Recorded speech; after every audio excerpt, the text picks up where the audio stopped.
السلام علیکم ورحمۃ اللہ وبرکاتہ. نحمده ونصلی علی رسولہ الکریم. اما بعد فاعوذ باللہ من الشیطان الرجیم. بسم اللہ الرحمن الرحیم. رب اشرح لی صدری ویسر لی امری واحلل عقدۃ من لسانی یفقہوا قولی. شهر رمضان الذي أنزل فيه القرآن هدى للناس وبينات من الهدى والفرقان فمن شهد منكم الشهر فليصمه ومن كان مريضا أو على سفر فعدة من أيام أخر يريد الله بكم اليسر ولا يريد بكم العسر ولتكملوا العدة ولتكبروا الله على ما هداكم ولعلكم تشكرون. رمضان وہ مہینہ ہے جس میں قرآن نازل کیا گیا جو لوگوں کے لیے سراسر ہدایت ہے، اور اس میں ہدایت اور حق و باطل میں فرق کرنے کے واضح دلائل ہیں. تو جو کوئی تم میں سے اس مہینے کو پائے اسے چاہیے کہ اس کے روزے رکھے، اور جو بیمار ہو یا سفر میں ہو تو دوسرے دنوں میں گنتی پوری کر لے. اللہ تمہارے ساتھ آسانی چاہتا ہے اور وہ تمہارے ساتھ تنگی کا ارادہ نہیں رکھتا. اور تاکہ تم گنتی پوری کر لو، اور تاکہ جو اس نے تمہیں ہدایت بخشی تم اس پر اللہ کی بڑائی بیان کرو، اور تاکہ تم شکر ادا کرو. الحمدللہ کہ اللہ نے ہمیں رمضان کی نعمت دی، قرآن کی نعمت دی، ہدایت کی نعمت دی، روزہ رکھنے کی توفیق عطا کی، ہمارے لیے بہت سی آسانیاں کی. ہمیں بھی اللہ سبحانہ وتعالیٰ کی بڑائی بیان کرنی چاہیے اور اللہ کا شکر ادا کرنا چاہیے. یہ شکر کس طرح ادا ہو؟ کاموں کو صحیح طور پر بہترین طریقے پر کرنے کے ساتھ. روزہ شکر ادا کرنے کی ایک قسم ہے، ایک طریقہ ہے. روزے میں ہم کھانا پینا چھوڑ دیتے ہیں، لیکن روزہ صرف کھانا پینا چھوڑنے کا نام نہیں، بلکہ روزہ تو ہر لغو، بے فائدہ، بیہودہ کام اور رفث یعنی خواہشات پر مبنی حرکات و کلام، ان سب سے بچنے کا نام ہے. جیسا کہ رسول اللہ صلی اللہ علیہ وسلم نے فرمایا، لیس الصیام من الاکل والشرب انما الصیام من اللغو والرفث فإن سابک احد او جہل علیک فقل انی صائم انی صائم. لہٰذا اگر تمہیں کوئی دوران روزہ گالی دے یا تم سے جہالت کی باتیں کرے تو اس سے کہہ دو کہ میں تو روزہ دار ہوں. یعنی جواب نہیں دو، گالی کا جواب نہیں دو، جھگڑے کا جواب نہیں دو، جھگڑنا نہیں. اسے کہہ دو میں تو روزہ دار ہوں، میں تو روزہ دار ہوں. کیا آج تک آپ نے اللہ کے رسول صلی اللہ علیہ وسلم کی اس نصیحت پر عمل کیا کہ کوئی شخص جہالت پر اترا اور آپ نے لٹرلی کہا ہو کہ میں روزے سے ہوں، یا پھر جواب ہی دیتے ہیں یا مائنڈ کر کے دوسری طرف چلے جاتے ہیں؟ یہ کیوں کہا گیا کہ دوسرے کو بتاؤ کہ میں روزے سے ہوں، تاکہ اسے بھی یاد آ جائے کہ وہ بھی روزے سے ہے اور اسے بھی جھگڑا نہیں کرنا، وہ بھی جھگڑا چھوڑ دے. کیونکہ بعضوں کا جب آپ خاموشی اختیار کر لیتے تو دوسرا شخص سمجھتا نہیں اور وہ اس سے اور اوفینڈ ہو جاتا ہے اور بولتا چلا جاتا ہے اور جھگڑا ختم نہیں ہوتا. تو ایسے میں عام طور پر ہم یا کسی کو کہتے ہیں اللہ سے ڈرو یا اللہ کی یاد دلا دیتے ہیں، تو یہاں روزے کو مینشن کرنا چاہیے کہ میں روزے سے ہوں، اس لیے میں اس بین ٹاک اور فضول بات اور لڑائی جھگڑے اور ان چیزوں میں مشغول نہیں ہو سکتا. تو روزے میں ہمیں اللہ چیزوں کو بھی چھوڑنا ہے، بے فائدہ، بیکار، بے مقصد. ابن الجوزی کہتے ہیں روزے کے کچھ آداب ہیں جن میں سے یہ ہیں ظاہری اعضاء کی حفاظت کرنا اور باطنی اعضاء کی نگرانی کرنا. آنکھوں کی حفاظت، کانوں کی حفاظت. آنکھوں کی حفاظت یہ کہ حرام چیز نہ دیکھی جائے، کانوں کی حفاظت یہ کہ کوئی ایسی باتیں نہ سنی جائیں یا ان میں دلچسپی نہ لی جائے جو بے مقصد ہے یا اللہ تعالیٰ کو ناراض کرنے والی ہیں. اور باطنی اعضاء کی حفاظت سے مراد کیا ہے؟ جیسے دل کے خیالات کی بھی حفاظت. وہ کہتے ہیں کہ اور فحش کلامی اور غیبت سے خاموشی اختیار کرنا نہایت ضروری ہے، کیونکہ اس شخص نے روزہ نہیں رکھا جو مردہ بھائی کا گوشت کھاتا رہا، یعنی غیبت کرتا رہا، اور حرام چیزوں کی طرف دیکھنے سے اپنی نظروں کو روکنا. ابن تیمیہ کہتے ہیں روزہ دار کو چاہیے کہ وہ مباح چیزوں میں سے بھی وہ الفاظ چھوڑ دے جو غیر ضروری ہیں. لمبی بات نہ کرو، مباح ہے یعنی آپ کوئی حرام بات نہیں کریں، نہ کوئی غیبت، نہ چغلی، کچھ بھی نہیں، لیکن ذرا بیکار سی بات ہے، کوئی غیر ضروری بات ہے، یا بعض اوقات ہم ایک ہی چیز کو بار بار ریپیٹ کرتے رہتے ہیں، اپنا اور دوسرے کا وقت ضائع کرتے ہیں. تو بہرحال 2 عادتیں ایسی ہیں جو ان کی حفاظت کرے گا اس کا روزہ محفوظ رہے گا، اور وہ ہے غیبت اور جھوٹ، جو کہ حرام بھی ہے. جہاں حرام منع ہے وہاں مباح میں بھی غیر ضروری باتیں منع ہے. لہذا پرہیز کرنا ہے کس کا؟ کھانے کا، زیادہ باتوں کا. ٹھیک ہے، اپنی نیت کی تجدید کر لیجئے، اللہ تعالیٰ سے دعا کیجئے کہ اے اللہ اس قرآن کو میرے دل کی بہار بنا دے، اس کا حفظ کرنا میرے لیے آسان کر دے، مجھے اس کو خوبصورت پڑھنے کی توفیق عطا فرما، میرے اندر ایسی قابلیت پیدا کر دے کہ میں اس کا حق ادا کر سکوں، اور اے اللہ مجھے قرآن و سنت کا دل دادا بنا اور ان سے سب سے زیادہ محبت کرنے والا بنا. آج ہم شروع کریں گے سورۃ الاعراف آیت نمبر 85 سے. ارشاد باری تعالیٰ ہے وَإِلَى مَدْيَنَ أَخَاهُمْ شُعَيْبًا قَالَ يَا قَوْمِ اعْبُدُوا اللَّهَ مَا لَكُمْ مِنْ إِلَٰهٍ غَيْرُهُ قَدْ جَاءَتْكُمْ بَيِّنَةٌ مِّن رَّبِّكُمْ فَأَوْفُوا الْكَيْلَ وَالْمِيزَانَ وَلَا تَبْخَسُوا النَّاسَ أَشْيَاءَهُمْ وَلَا تُفْسِدُوا فِي الْأَرْضِ بَعْدَ إِصْلَاحِهَا ذَلِكُمْ خَيْرٌ لَكُمْ إِن كُنتُم مُّؤْمِنِينَ وَلَا تَقْعُدُوا بِكُلِّ صِرَاطٍ تُوعِدُونَ وَتَصُدُّونَ عَن سَبِيلِ اللَّهِ مَنْ آمَنَ بِهِ وَتَبْغُونَهَا عِوَجًا وَاذْكُرُوا إِذْ كُنتُمْ قَلِيلًا فَكَثَّرَكُمْ وَانظُرُوا كَيْفَ كَانَ عَاقِبَةُ الْمُفْسِدِينَ.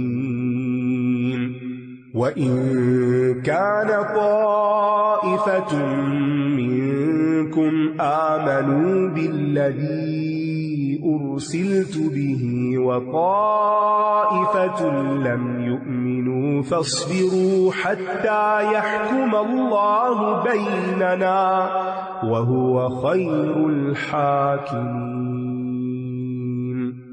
قَالَ الْمَلَأُ الَّذِينَ اسْتَكْبَرُوا مِن قَوْمِهِ لَنُخْرِجَنَّكَ يَا شُعَيْبُ وَالَّذِينَ آمَنُوا مَعَكَ مِن قَرْيَتِنَا أَوْ لَتَعُودُنَّ فِي مِلَّتِنَا قَالَ أَوَلَوْ كُنَّا كَارِهِينَ قَدِ افْتَرَيْنَا عَلَى اللَّهِ كَذِبًا إِنْ عُدْنَا فِي مِلَّتِكُمْ بَعْدَ إِذْ نَجَّانَا اللَّهُ مِنْهَا وَمَا يَكُونُ لَنَا أَن نَّعُودَ فِيهَا إِلَّا أَن يَشَاءَ اللَّهُ رَبُّنَا وَسِعَ رَبُّنَا كُلَّ شَيْءٍ عِلْمًا عَلَى اللَّهِ تَوَكَّلْنَا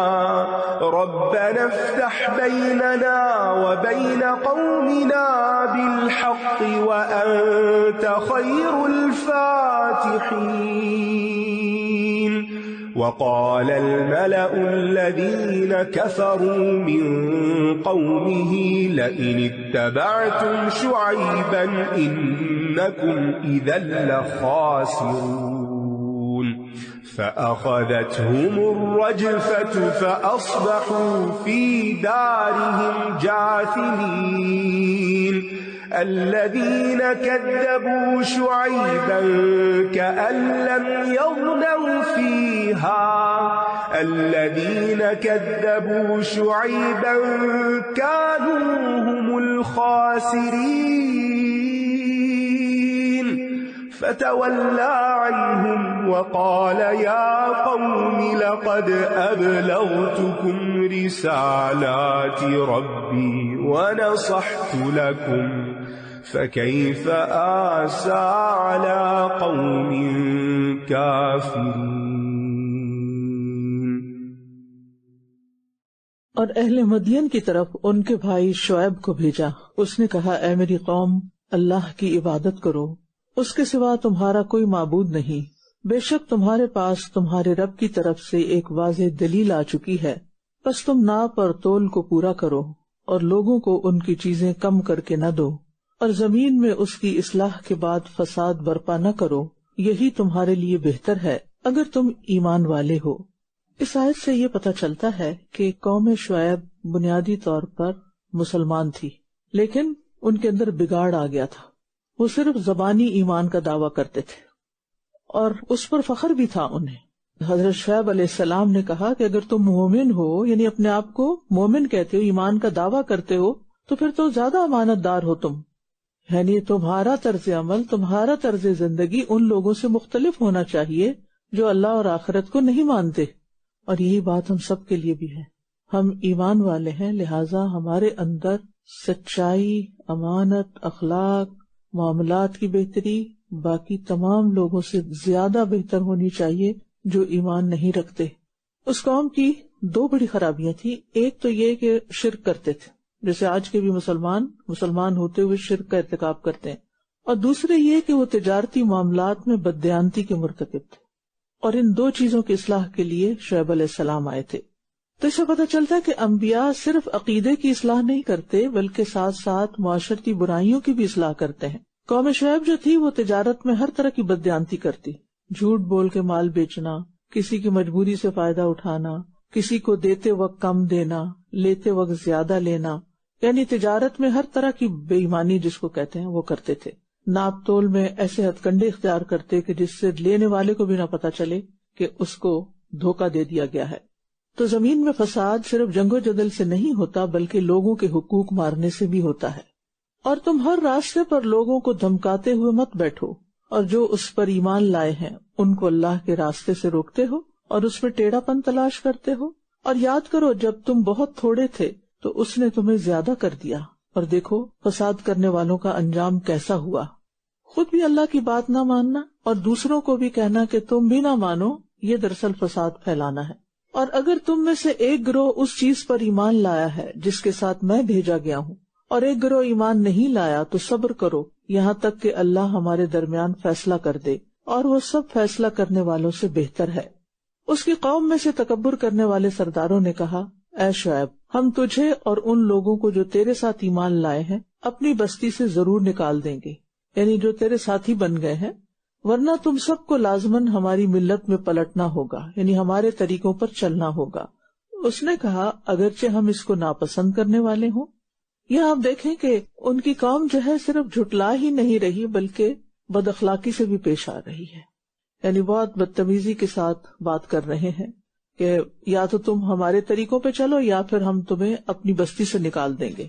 متکبرین کا ہر دور میں یہی طریقہ رہا ہے کہ جب کوئی ان کی بات نہیں مانتا تو وہ دھمکیوں پہ اتر آتے ہیں، یعنی باطل کے ذریعے سے بحث کرتے ہیں، اور جب عاجز آتے ہیں تو دھمکیاں دیتے ہیں۔ اور یہ شعیب علیہ السلام کا کہنا اولو کننا کارہین، تو یہ سوال در حقیقت انکار کے لیے، یعنی یہ تو ہو ہی نہیں سکتا۔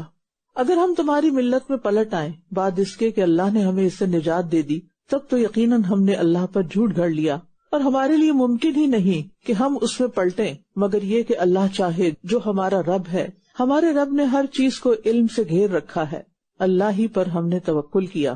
اے ہمارے رب، ہمارے اور ہماری قوم کے درمیان حق کے ساتھ فیصلہ کر دے، اور تو سب سے بہترین فیصلہ کرنے والا ہے۔ یہاں پر آپ دیکھیں کہ دین پر ثابت قدمی کی توفیق صرف اللہ ہی دیتا ہے، یعنی اللہ ہی ہدایت دیتا ہے، اس پر استقامت دیتا ہے، اور وہی حسن خاتمہ تک پہنچاتا ہے۔ لہذا ہمیں کیا کرنا چاہیے؟ اس کے لیے اللہ تعالیٰ سے دعا کرنی چاہیے۔ اور اس کی قوم کے سرداروں میں سے جنہوں نے کفر کیا کہنے لگے، اگر تم نے شعیب کی پیروی کی تو تم ضرور خسارے میں پڑ جاؤ گے۔ یعنی ہر دور کے جو مفسدین ہوتے ہیں ان کا یہی خیال ہوتا ہے کہ اگر تم نے تجارت میں، سیاست میں بے ایمانی اور بد اخلاقی نہیں برتی تو پھر کیا ہوگا؟ تمہیں بڑا نقصان ہوگا، تم لاس میں ہوگے۔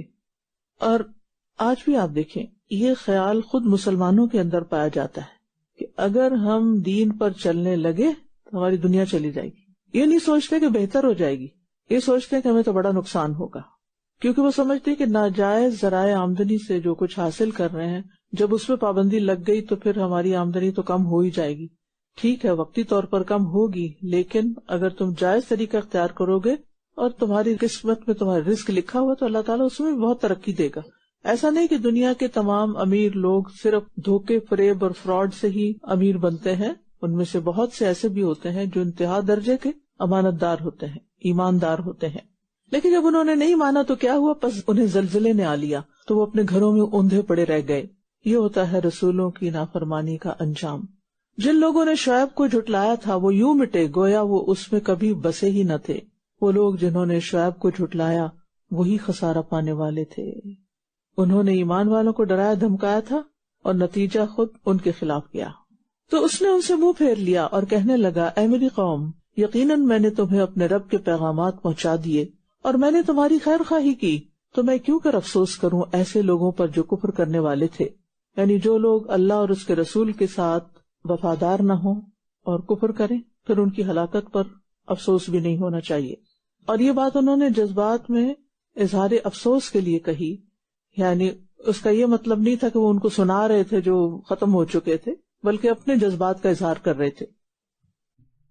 وما أرسلنا في قرية من نبي إلا أخذنا أهلها بالبأساء والضراء لعلهم يضرعون ثم بدلنا مكان السيئة الحسنة حتى عفوا وقالوا قد مس آباءنا الضراء والسراء فأخذناهم بغتة وهم لا يشعرون ولو أن أهل القرى آمنوا واتقوا لفتحنا عليهم بركات من السماء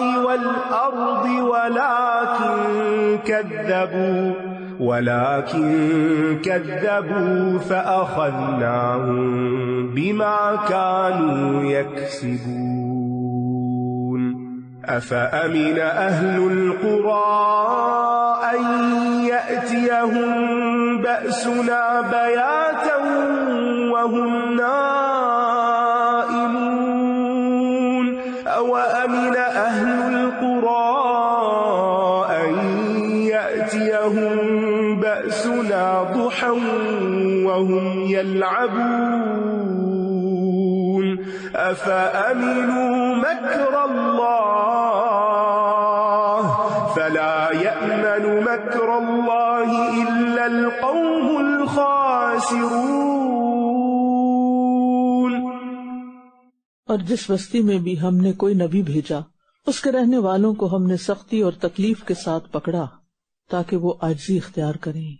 بأسا سے مراد اموال میں پہنچنے والی مصیبت جیسے فقر و فاقہ اور قحط وغیرہ، اور ضرا سے مراد انسانی بدن کو نقصان پہنچانے والی چیزیں جیسے بیماری اور مصائب وغیرہ۔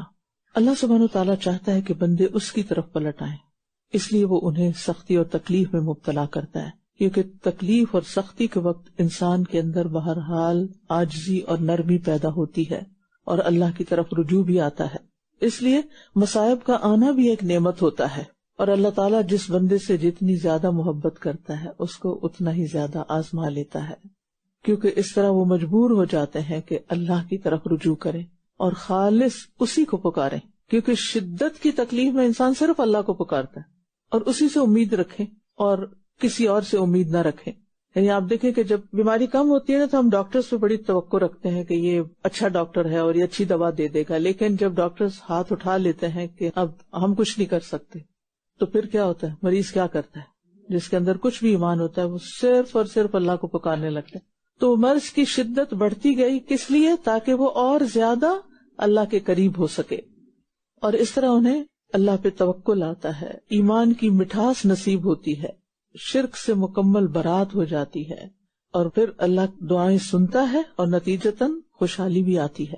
پھر ہم نے بدحالی کو خوشحالی سے بدل دیا، یہاں تک کہ وہ خوب پھلے پھولے اور کہنے لگے ہمارے آباء و اجداد کو بھی تکلیف اور راحت پہنچی تھی، تو ہم نے اچانک انہیں پکڑ لیا اس حال میں کہ انہیں خبر تک نہ ہوئی۔ ایک دوسرا رویہ بھی ہوتا ہے وہ ان لوگوں کا ہوتا ہے کہ جو تکلیف میں اللہ کی طرف نہیں آتے، تو اللہ سبحانہ تعالیٰ پھر ان پر زندگی آسان کر دیتا ہے۔ وہ سمجھتے ہیں کہ سب ٹھیک تھا، پہلے بھی ایسے ہی ہوتا رہا، لوگوں کے ساتھ اچھے برے دن آتے ہیں، لہٰذا وہ اپنی روش ڈگر پہ قائم رہتے ہیں۔ اور یہ خوشحالی بھی دراصل اللہ کی طرف سے ایک آزمائش ہوتی ہے۔ مصیبت اور تکلیف سے اگر اللہ کی طرف بندہ نہیں پلٹتا تو اللہ تعالیٰ خوشحالی دے کے آزماتا ہے۔ اور نعمت ملنے پر اکثریت کا رویہ کیا ہوتا ہے؟ اکثریت کا کہ وہ اللہ کو بھول جاتے ہیں اور اس طرح کی باتیں کرتے ہیں۔ موسم کے حالات بدلتے ہیں اور اسی طرح انسان کے اوپر بھی حالت بدلتی ہے، کبھی بیماری ہے، کبھی تندرستی ہے، کبھی خوشحالی ہے، کبھی بدحالی ہے، اور یہ ہمارے باپ دادا کے ساتھ بھی ایسا ہی ہوتا رہا۔ تو اس لیے اس میں کوئی انسانوں کا عمل دخل نہیں، یعنی انسانوں کے اعمال کی وجہ سے یہ نہیں ہوتا۔ تو بہرحال جب انسان پر نعمتوں کی کثرت ہونے لگے تو اس وقت بھی ڈرے کہ یہ بھی اللہ کی طرف سے آزمائش، لیبلونی ااشکر ام اکفر، وہ مجھے آزمانا چاہتا ہے کہ دیکھے کہ میں شکر گزار ہوں یا ناشکرا۔ تو نعمتیں ملنے پر نعمتوں کے حقوق ادا کریں اور اللہ کے شکر گزار بن جائیں۔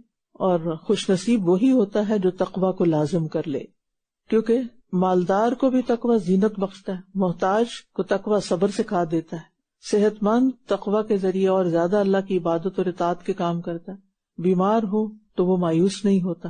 تو تقوی ہر حال میں فائدہ مند ہوتا ہے۔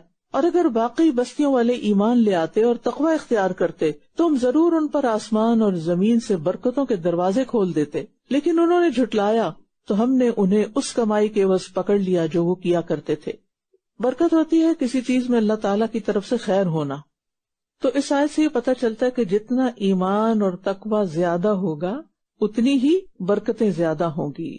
لہذا کوشش یہی کرنی چاہیے کہ ہمارے اعمال میں تقوی شامل ہو جائے۔ اور تقوی کیا ہے؟ پرہیزگاری، پرہیز کر کے چلے، دنیا میں رہتے ہوئے پرہیز کریں۔ آپ دیکھیں کہ جو لوگ کھانے میں پرہیز کرتے ہیں وہ صحت مند ہوتے ہیں، جو بات میں پرہیز کرتے ہیں وہ مشکلات میں نہیں پڑتے، یہ سوچ سمجھ کے بولتے، محتاط ہوتے ہیں۔ اسی طرح اپنے چلنے میں، اپنے سونے میں، جاگنے میں، لین دین میں، ہر چیز میں کانشیس، محتاط، پرہیزگار، تو اس سے بڑی خیر آتی ہے۔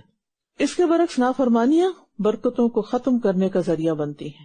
عمر کی برکت ختم ہو جاتی ہے، رزق کی برکت ختم ہو جاتی ہے، سب کچھ ہوتے ہوئے بھی انسان کے اوپر خوف طاری ہوتا ہے۔ تو ہر وہ چیز جس کے ساتھ شیطان جڑ جائے اس کی برکت مٹا دی جاتی ہے۔ اس لیے بہت ضروری ہے کہ انسان اطاعت کے ذریعے اور شیطان کی مخالفت کے ذریعے تقوی حاصل کرے۔ کیا پھر بستیوں کے رہنے والے اس سے بے خوف ہو گئے ہیں کہ راتوں رات ان پر ہمارا عذاب آ جائے اس حال میں کہ وہ سو رہے ہوں؟ کیا بھلا بستیوں کے رہنے والے اس سے بے خوف ہو گئے ہیں کہ ہمارا عذاب ان پر چاشت کے وقت آ جائے اس حال میں کہ وہ کھیل رہے ہوں؟ بات یہ کہ اللہ کے عذاب کا مقابلہ کوئی بھی نہیں کر سکتا، وہ کبھی بھی کہیں بھی کسی پر بھی کسی بھی صورت میں آ سکتا ہے۔ اس لیے انسان کو ہمیشہ اللہ کی پکڑ سے ڈرتے رہنا چاہیے اور اپنے گناہوں پر توبہ کرتے رہنا چاہیے۔ کیا پھر وہ اللہ کی تدبیر سے بے خوف ہو گئے ہیں؟ حالانکہ اللہ کی تدبیر سے وہی لوگ بے خوف ہوتے ہیں جو خسارہ پانے والے ہیں۔ اور اللہ کی تدبیر سے بے خوف ہونے کی علامت کیا ہے؟ کہ بندہ گناہ پر قائم رہے، پتہ ہو میں غلط کر رہا ہوں پھر کرتا چلا جائے، اور ساتھ ہی اللہ کی مغفرت کی امید بھی رکھے۔ کوئی بھی گناہ گار انسان اگر گناہ کے باوجود خود کو امن میں محسوس کرتا ہے تو پھر وہ اللہ کی چال سے، اللہ کی تدبیر سے بے خوف ہے۔ اس کے برعکس حسن بصری کہتے ہیں کہ مومن نیک کام کرتے ہوئے بھی ڈرتا، لرزتا اور خوف کھاتا ہے، اور فاجر گناہ کے کام کرتے ہوئے بھی امن اور سکون میں ہوتا ہے۔ مومن کی پہچان کیا؟ نیک کام کرتے ہوئے بھی ڈرتا ہے اور فاجر گناہ کرتے ہوئے بھی سکون میں ہوتا ہے۔ اللہ تعالیٰ اس سے محفوظ رکھے، ایسے سکون میں نہ رکھے۔